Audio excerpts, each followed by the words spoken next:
Weatherman, President and CEO of the Economic Development Commission of Florida State Coast. And Jim Liesenfelt, Brevard County Manager. You will find their full biographies for both speakers available via QR codes in your program. I'm going to sit with you. I like to sit. All right. Today's discussion will follow a moderated Q&A format with questions directed to each panelist and time for follow-up where appropriate. So to get us started, I'll invite each panelist to briefly introduce themselves and describe their roles, beginning with Lynda. Okay. Yes, I'm Lynda Weatherman. I'm President and CEO of the Economic Development Commission of Florida Space Coast. It's a public-private partnership governed much like a Chamber of Commerce. I have a board of directors. My job is to develop the strategy to either capture investment into the area, particularly technology and manufacturing, the economic reason behind it, but also mitigate challenges that are coming on. And the one we had so great not that long ago was the shuttle retiring, 10,000 direct layoffs. And we had a labor force of 90,000. It was really, and how this community collectively turned this around, I think truly is a miracle, and not just in the United States, but in the community. I talk about 10,000 jobs. There's going to be 10,001 job laid off if I didn't get it. County, not my job, wasn't a joke. But anyway, so we turned around, but it comes with that certain responsibility. So we also do a lot of work with workforce. Talk about a little bit. We do a tremendous amount with the military and the Department of Defense, bringing missions down, particularly SATCOM, Strategic Training and Readiness Command, and Delta 10, and everything else that's related to that too. Thank you. Thank you, Lynda. Jim? There we go. All right, I'm Jim Liesenfelt. Take it easy, Jim. I'm Jim Liesenfelt. I'm County Manager of Brevard County. I was named as interim county manager in May, permanent. I lose track September. My wife tells me everything. My background, my first thing I got to ask, are there any University of Miami graduates or fans? Come on, just one? Two? Okay, so I'm a proud graduate of the #1 ranked undefeated Indiana Hoosiers. Sweet. Section 90. Somebody said 90% of the country is cheering for the Yeah, there's so, yeah. You will see me Monday night, section 325, row 1. I just literally got the text where my seats were as I was walking up here. So, I bring it up. I came down here in 1990 as an intern. I had a job in 1991. I tell you, when we came down here, I just knew a little bit about Titusville. I remember watching shuttle launches, and I'm old enough to remember the Soyuz launch and seeing people stand along the water. I assumed that was the ocean. I have no idea where the Indian River Lagoon, anything. And it's turned out to be the perfect place. We've never left. I've raised 5 kids. Well, my wife has raised 5 kids. I was along for the ride, but I moved up in the organization. But Brevard County, it was just this jewel, this gem on the, it has everything you need. It has nature, it has jobs, it has industry, it has tourism. So it's the perfect place to live. So as much as I loved Indiana, I've never gone back. So, but our job as Brevard County Manager, we do a little bit of everything. Sorry, that's okay. We do a little bit of everything. The thing we don't do under Brevard County is the sheriff is his own tax collector, property appraiser. But other than that, we pretty much handle everything. If you're in the county, water, roadways, solid waste collection, transit services. I gotta do my transportation part there. So libraries, we do a little bit of everything. So covered up. All right. Thank you, Jim. All right, we're going to talk regional economic outlook and strategy. This first question is for Lynda. From a regional economic development perspective, how would you characterize Brevard County's competitive position today, both nationally and globally? Place and time, and I've always felt that the right person at the job at the right time is really going to what we need so desperately in the county. Cory, I can't wait to look forward to having you being a partner with us. The first thing, we'll be honoring all our partners at our annual meeting regarding their role in our branding initiative. It's the community branding initiative. We can't do it without our partners, quite simply. And then Cory will be joining us at our annual community leaders trip in DC on March 24th and 25th. Thank you for bringing me down. Thank you, I appreciate that. What was the question? No, I got it. About regional. I will tell you what's unique about this area is when you talk about the region competition, we have the intellectual infrastructure of a major urban area, yet we're still a modest-sized community. which means you have a modest-sized EDC. Our competition isn't communities our size, especially given what's occurred in the last, I would say, 8 to 10 years. Our competition on areas bigger than us, have deeper assets in their area with regards to competitive advantages. But I would say we're in a good position. Part of that is that we've got a good track record. And when you have companies coming in like Dassault, the French MRO company that came here, they could have gone anywhere they wanted. And for a variety of reasons, they wanted to come here. Part of it's telling the tale of Brevard County. Part of it's the competitive advantage, the cost of doing business on a 20-year present value spreadsheet. And they make probably the most important decision of their corporate careers and corporations of where they're gonna go. Because if you make the wrong decision, it's a disaster. You can't put the toothpaste back in the tooth bottle, whatever you call it. So I think we're good. The problem that we have, though, and the challenge like anything, is workforce. And it's even more profound here because we've grown so much. We'll talk a little bit later if you ask me about some of the things we're doing. So I think we're positioned well, but any community that's growing, that's why it's critical to have strong chambers of commerce. There's plenty of work to go around for everybody in this community in regards to economic development and business development, because we got to take on some of those challenges that communities face. Road transportation, electrification, workforce, or other things too. But we've shown in this community that we've taken on challenges. We're positioned unique. I think if you read the history of London, I'm not a big fan of reading the book about London, historical fiction, and they talk about London in 1640 and what happened. It became a global market. And what happened, it became a port of the world, but what came with that was the East India trading companies, insurance, all these other related industries. They hadn't even thought could occur yet. That's what's happening here. But we have to be resident of making sure that what's good about this community, the parks, the recreation, our river, we need to make sure that we are diligent of protecting that as we are trying to get our fair share of the investment in this global world. Fantastic. Jim, from a county standpoint, how does that competitiveness translate into day-to-day operations, policy decisions, and investment priorities?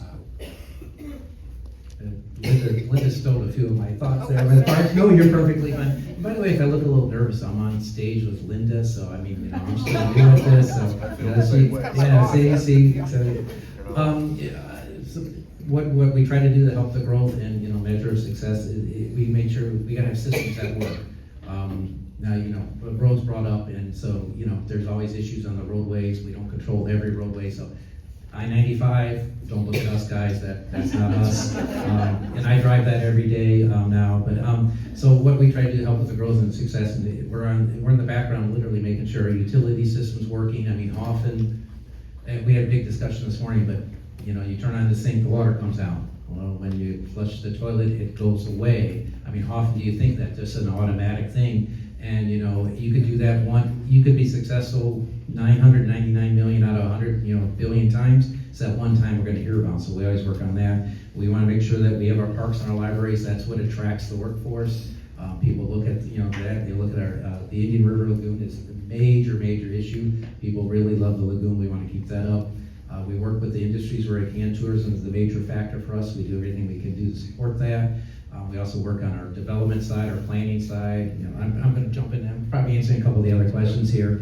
But lastly is we invested in the last year for quality public safety. We've invested a lot in our sheriff's department and with our fire rescue crew. We raised their wages. We helped stop some of the bleed of the losing the folks because we need to make sure we keep all that. So we're the guys that you hopefully will always remain in your background, because if you see us out front or you're talking to us directly, that means we haven't done something right. We want to be there quiet, supporting the industry, supporting the chambers, and supporting all the citizens. Thank you, Jim. Yeah, I always say that's like being an offensive lineman in football. You only know their name when they make a mistake. Otherwise, they're just doing their job. So, all right. So moving back to Lynda, the Space Coast is widely known for its aerospace and defense. Yet diversification has clearly become a strategic focus. How intentional has the region been in growing sectors such as advanced manufacturing, technology, and life sciences? Okay, that was a good question. Diversity, and I saw that in your mission statement. I think that's good. You always want to be diversified. You want to not just have all your eggs in one basket, but you also, in economic development, tends to run in fads sometimes, okay? And it's like life sciences, I'm not putting that down, I'll put where it's related to in Brevard County. Remember when we had a lot of the companies that were coming in doing biotech and stuff like that? And also we put a lot of, the state of Florida put $350 million to get scripts down there. Okay, I don't know, I don't think it's there anymore. So it's because it was it was a fad and people were excited about it. You have to be careful, and certainly myself as I develop strategies to define, well, that's what's desirable, okay? I would love to have about life sciences and this and biotech and everything like that. But you need to find out what's doable within a diversification model. What's diversifying here, and again, this usually takes, ladies and gentlemen, 2 or 3 generations. It's what's happening in the defense industry in regards to diversification of kind of companies that are coming in here that are tied to that, ancillary companies, the supply chain companies. But the most profound one is, remember, as a community, we're a launch site, right? 3 or 4 launches a year. We're a manned launch site, and that's all we were. L3 Harris was doing some work in satellite technology, but what's happened in less than a generation is we're diversifying from within that industry. Okay, we go from launching, great, think about it, having an airport, to the manufacturing of launch vehicles, to the attention and attraction of satellite companies and payloads. Now we're getting supply chain, and next will come to finance. Okay, that's happening as we speak, and it was a very strategic decision we made in making sure we just didn't focus on one thing. So while we want to have a diversified economy, you want to be able to put the time that you have and the limited resources on those where you get the return on investment. In regards to other areas, I think you'll see one of our strategies is this. Look at defense. We have advanced manufacturing is here. We have maintenance, repair, and overhauls here with the aviation, what's going on with Embraer, and most recently Dassault, the French MRO company. That's a diversification from our historical aviation avionic industry. So that's taking place. You'll see ancillary companies attached to that. The one that I'm watching that we're going to try to write a strategy for is the Golden Dome. The Golden Dome, according to the Heritage Foundation, is $1.1 trillion. Maybe it's just $1 trillion. I don't know, it sounds like a lot of money to me. And we have a community that's defense related. A lot of these companies are defense. If they're not advanced technology, they become defense. And also there's a Pentagon strategy. So what we'll be focusing on is following the money. And you know what the other industry is going to hit? Satellites. A year ago, I was talking to the major satellite companies.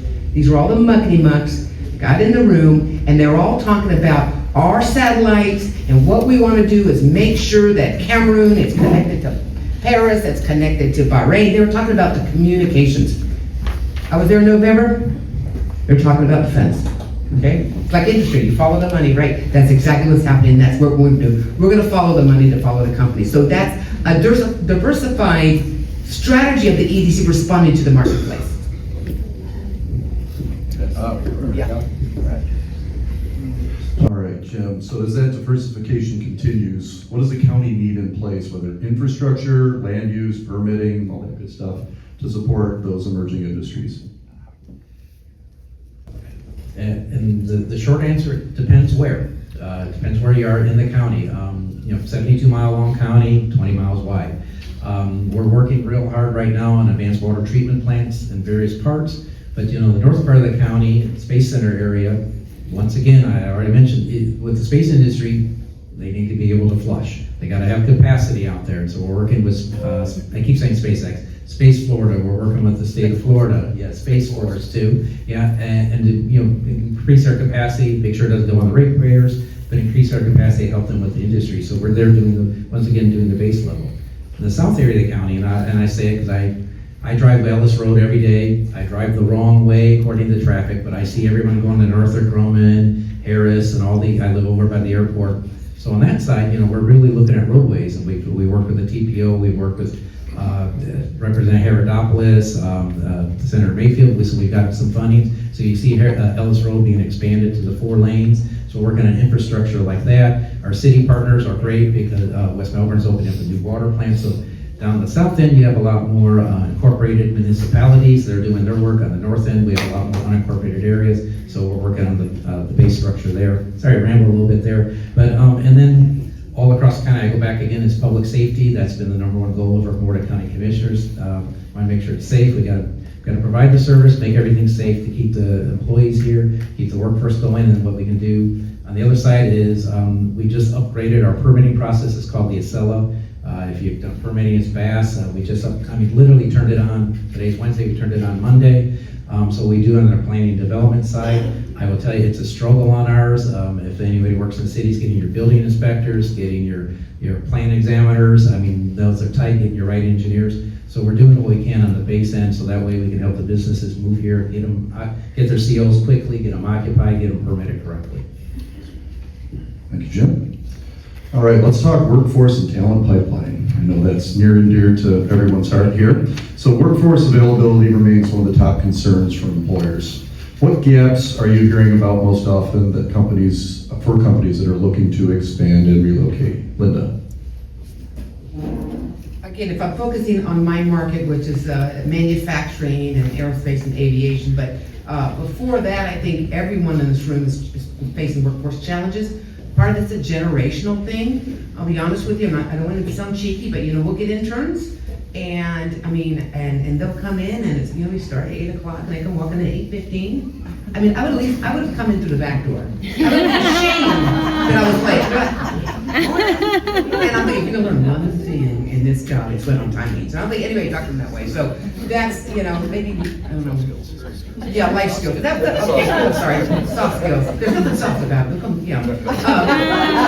anyways, I got that off my chest. Thank you very much. Somebody needs a spanking. I don't know, but anyway. So we all have that challenge. That's something that's inherent. It's different. I will tell you, ladies and gentlemen, I went to school in Asia, okay?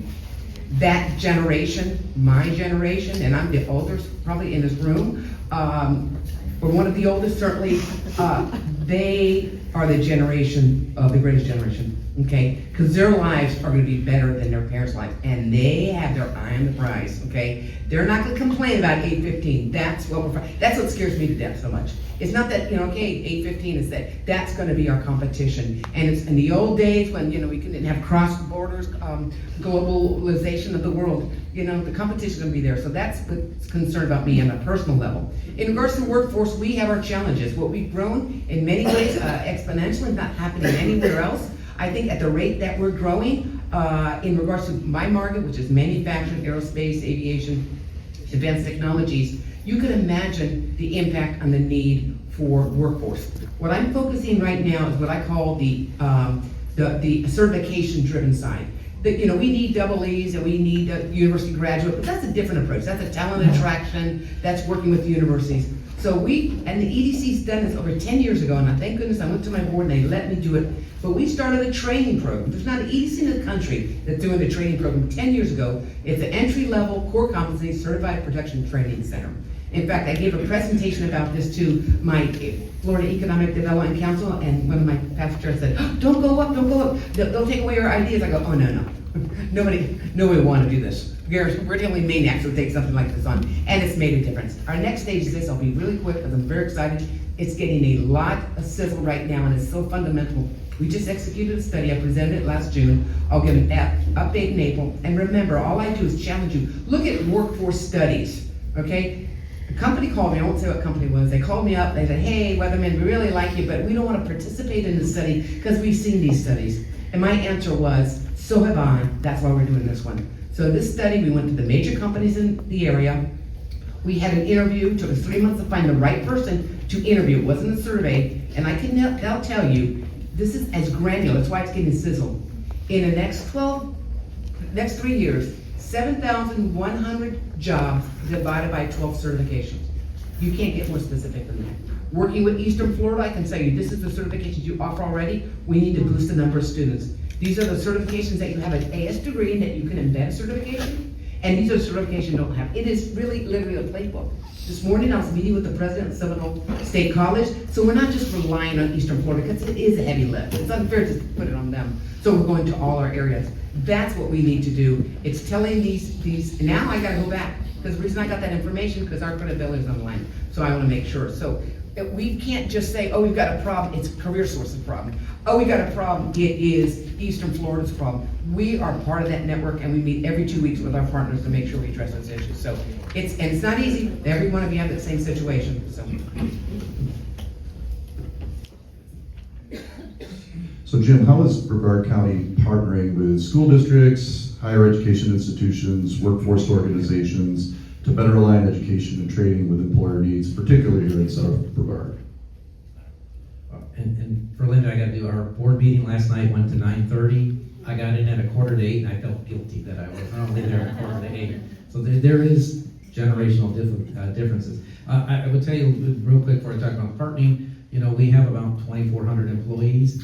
We're a major employer. We're struggling the same way, and I can tell you, just met with our Parks Department. Out of 315 positions, they're short 53, and that's the smallest number I know since COVID. We're about 60 firefighters short of full employment. I can tell you we're looking for engineers. Even on the bus driving side, we're 120 bus drivers, are about 20 short. So on bus drivers, we're going out. We've been working with the state and school board in Eastern Florida to develop a commercial driver's license program. So you can bring in the good people, teach them how to drive the bus. It's much easier than have somebody can drive a bus and teach them to be a good person. It truly is. That's, you want to hire the good people, put them in the good spots. We work with the school board. I know our HR department, when we put job fairs together, we work on internships. I can tell you, of the 5 people in our budget office, 3 of them have started off as interns. So we develop from there. And my one brag is the county manager started off as an intern. So the internships are very important to us. One of the major key programs we have is we've worked together with Eastern Florida. I hope there's somebody here from Eastern Florida. Getting a lot of love. Yes, because they are wonderful. Okay, good. Because we work with them on our college we work with the college on fire paramedic training. So they sponsor I'm going to call them kids because most of them are under 20, 21 years old. Sponsor the kids. The idea is get them through their paramedic training, their fire training, and then we can basically we hire them straight on, provide our regular training program, get them as firefighters. So we work with Eastern Florida. We're hiring firefighters that are 20, 21, 22 years old. They have the certification. If they complete it long enough, we pay for it. So we provide. So there's different opportunities, and that's made a big difference when we talk about 60 firefighters short. A year ago, we were about 100 short. Our next training class is 30 to 40 firefighters. We have 80 applicants.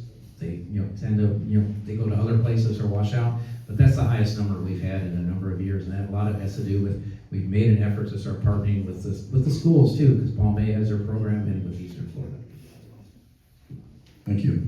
And Lynda, what she said made me think of what my baseball coach said in college. He used to say, if you're 5 minutes early, you're 10 minutes late. I never quite understood what that meant, because I'm like, no, I'm 5 minutes early. Especially when your practices were at like 5:30 in the morning. It's like, come on, really? So we're going to jump ahead a little bit because we've got about 10 or so minutes. So let's talk South Brevard County. Turning specifically to South Brevard, what types of projects or industries are particularly well suited for this part of the county? Lynda. If you look at the area about 5 miles around the Melbourne airport, and then talk about Palm Bay and what's happening there with their technology center with Harris and their recent expansion, it's defense for Harris, and it's aviation for south part of the county.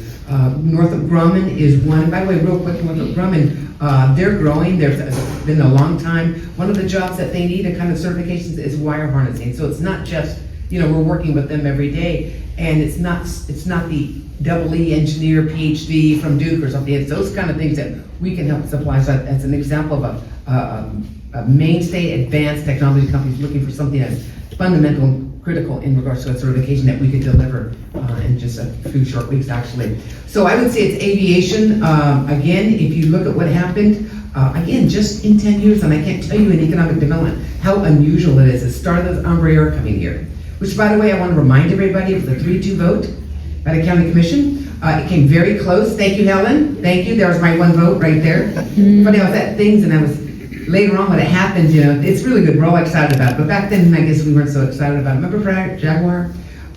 Anyway, it was so that happened, and that was a paradigm shift. I will tell you, it was a paradigm shift because what it did is it told the world, particularly in the aviation world, that we could take this on. Because before that, we were losers. We didn't get in. And I was a loser too. I wasn't getting landed those companies. And what happened with that is then it added on. That was a phenom. Again, diversification within an industry, diversification within a company. That was a phenom. And then they did the legacy. Now they have the eVTOL there. It's 1,000 jobs. The attention of Dassault that's there now. The supply companies that are in that area. That's what it is. It's aviation. It's maintenance, repair, and overhaul. It will be defense as well too.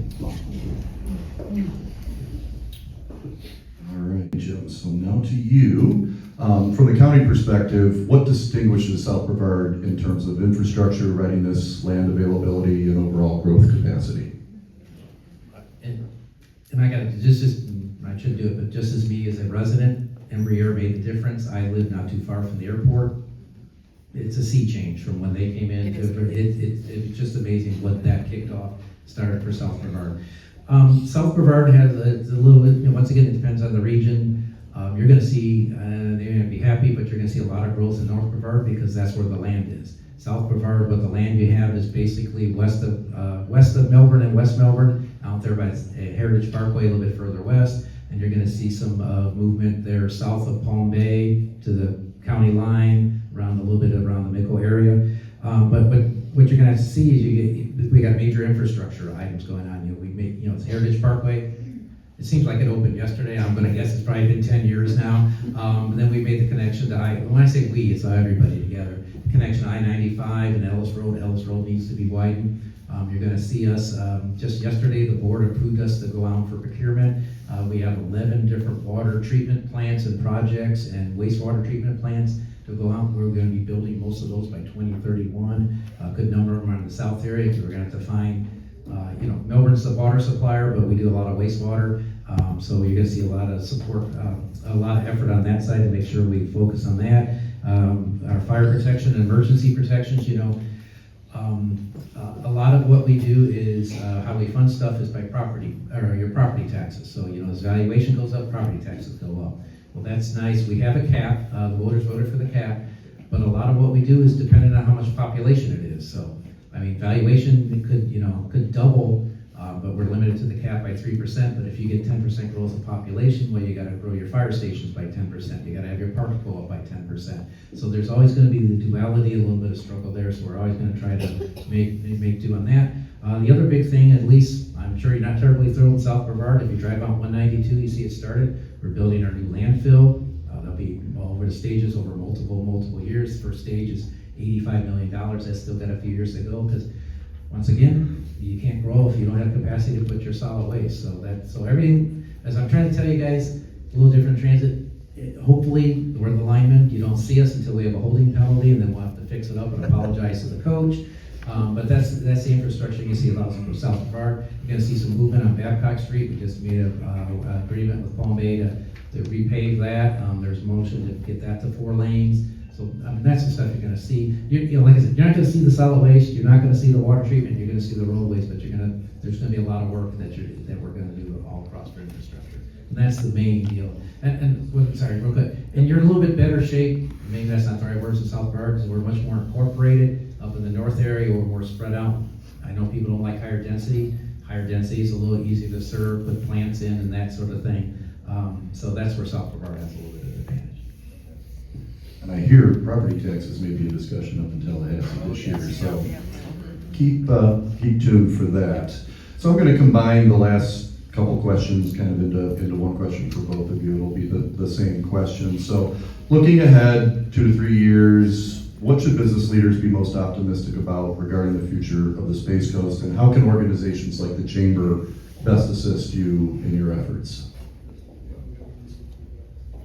That's a great question, and thank you.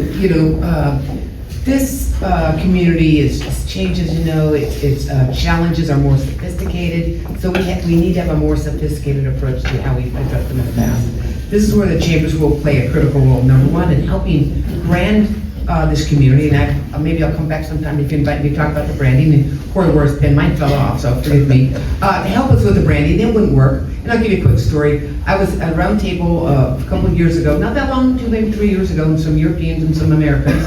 And I said, because remember, brand is, and I'm not an economist, I don't know about branding, but I know when we need something, branding is an emotional awareness of a community, okay? And we're trying to compete for these companies and this talent.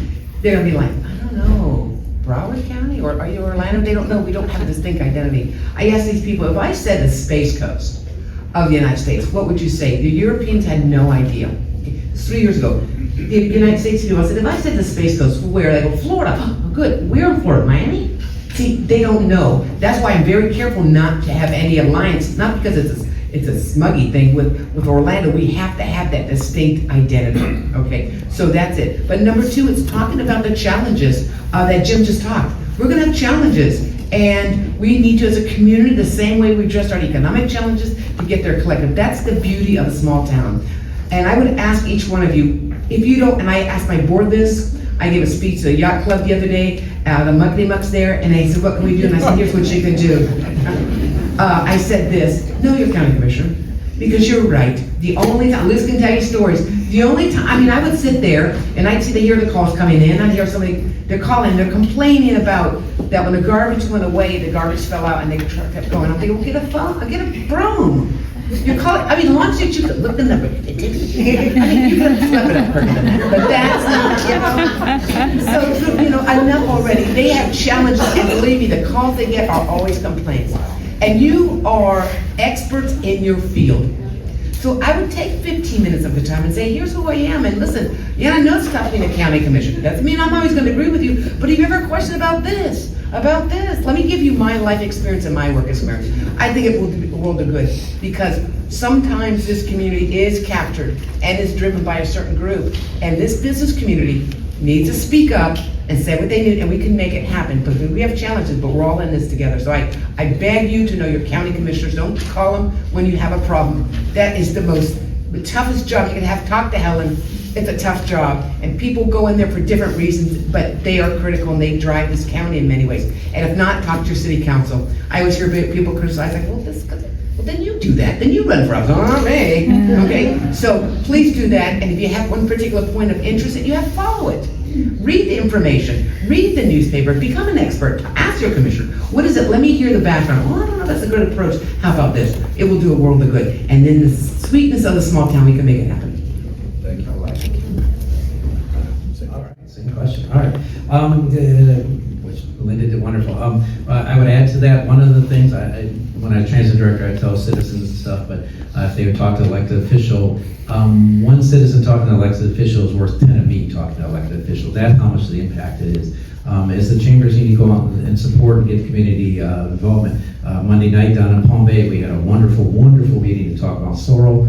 I'm not allowed to tell you to vote yes or no on it, but the idea was for the commissioners to hear if the voters vote, would you like to see it on the ballot, which was overwhelming. Yes, they want to see that on the ballot for this November, and then what will we do with the projects and the money with the ballot. So as a chamber, there's a number of things you can help support, like make your elected officials know, but you also have to understand, and get a little trouble, but I'm fine. I'll grow up, but we talked a little bit about property tax. Well, once again, what you don't see is we just spent last week, we went through their planning development.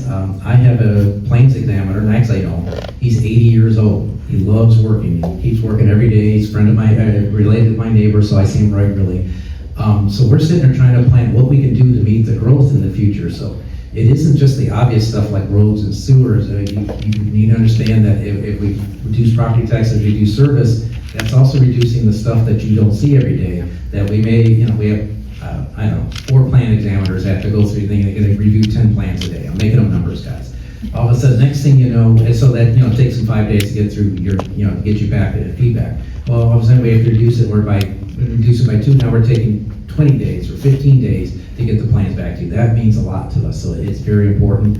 As a chamber, you also need to understand, as business owners, you have a lot of important decisions coming up in November. I'm 99% sure you'll see the sorrel on the ballot. I'm certainly getting that feeling. The school board is going to have a decision there for their millage for the salaries. We just did it 4 years, so it's back again. They have their half-cent infrastructure tax for their facilities. You're going to see that. And I have no idea what Tallahassee's going to do on property taxes, but I'm 99% sure we as the voters are going to see something we're going to decide upon. So you all have a lot of tough decisions. So my thing is go out there and educate yourself. Make sure you can tell your neighbors, your employees, your fellow employees what's going on. Lynda did a great job. You guys are the experts in the area. You know what you're doing. It is to support your local elected officials. Let them know some advice. Commissioner Goltz will tell you. The number one complaints are my garbage haven't been picked up and I have potholes in the road. Rarely do the commissioners hear about what can we do to make things better. So that's one advice I give you. I rambled there a little bit, but I hope I got it. Thank you, Jim. And shameless plug, we're going to be going to Tallahassee February 3rd and 4th for our annual advocacy trip. I think we have like 3 seats left on the bus if you want to join us. It's a fantastic way to get to see how the sausage gets made up there. Term of art, yeah. But it's $600, it's all inclusive, you get hotel, bus, it's a great networking opportunity as well, and we have some fabulous speakers this year. I've been working on the agenda. We've got Senate President Albritton, we got Secretary of DVPR Melanie Griffin, and we have Secretary of Commerce Alex Kelly. He was one of my roommates, I can't remember his name, so that's fantastic. That's what happens when you turn 51, I guess. I wanted to say thank you both to Lynda and Jim for your leadership and insights and commitment to our community. And thank you to everyone for being here today and engaged in the future of the Space Coast.